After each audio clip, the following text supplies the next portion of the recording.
Congressman, good to have you on the program. Thanks for your time, sir. Tavis, nice day. Last time I think we were together was the Blue City Cultural Activity in Memphis. I'm glad you reminded me of that. It's good to have you on this air again. Tell me why you've taken the lead on a bill like this, stalled though it may be at the moment.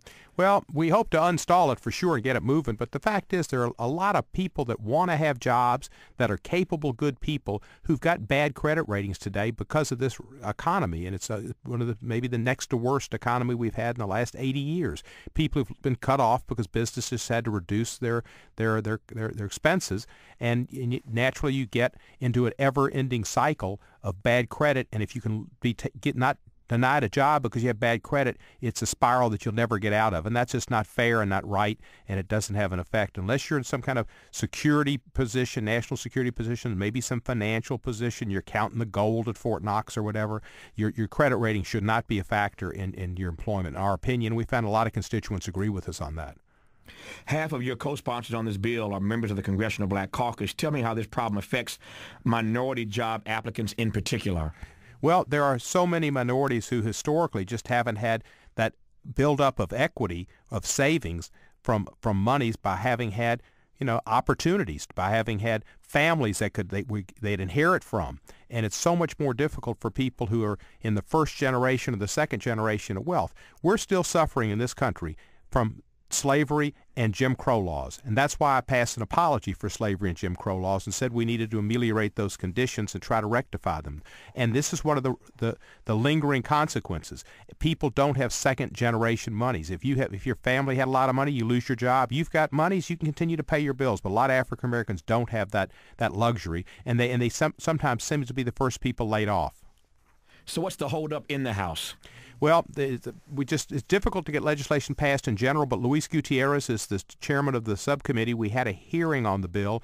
We think it's a bill, and I'm going to talk to him today about trying to get passed soon because it's certainly something that could help create jobs and be a protection for folks and a safeguard.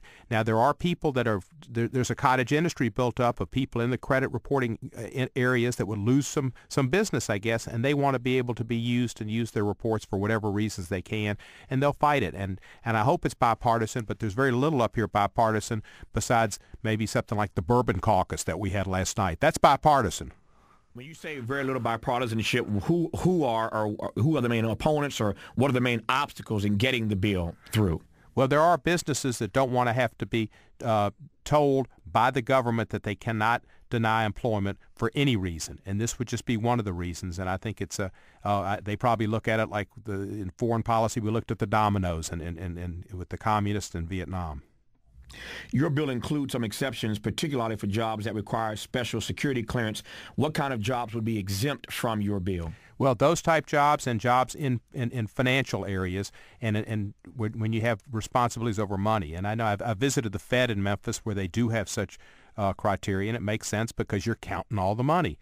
And so there is some factor there. But otherwise, if you're a plumber, if you're driving a vehicle, if you're a broadcaster, if you're a baseball player, whatever, because baseball player's never going to have a financial problem. But you're not going to have your credit rating has nothing to do with your ability to perform a task or be an artist or whatever.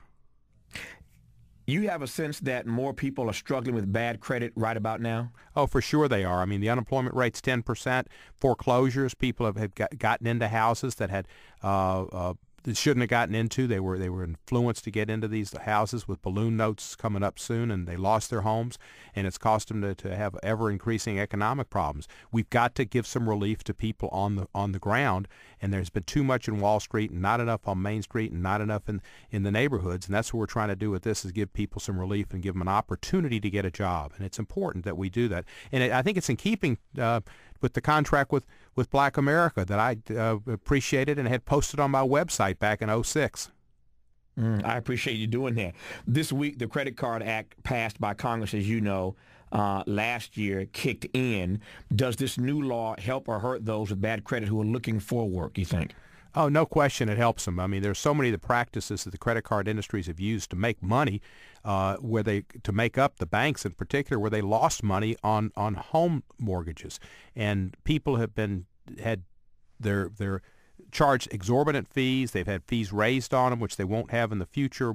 They've had monies taken from in a way that costs them more, and there's just all kind of procedures. And young people, they shouldn't be into the credit problem when they're in college and lured with some T-shirt or something. Now, if you're not 21, you've got to have your parents' permission to get a credit card, and that should happen. Otherwise, we're getting people, it's like giving them some crack right after they get on campus, and all of a sudden they've got this credit card and they never get out of debt.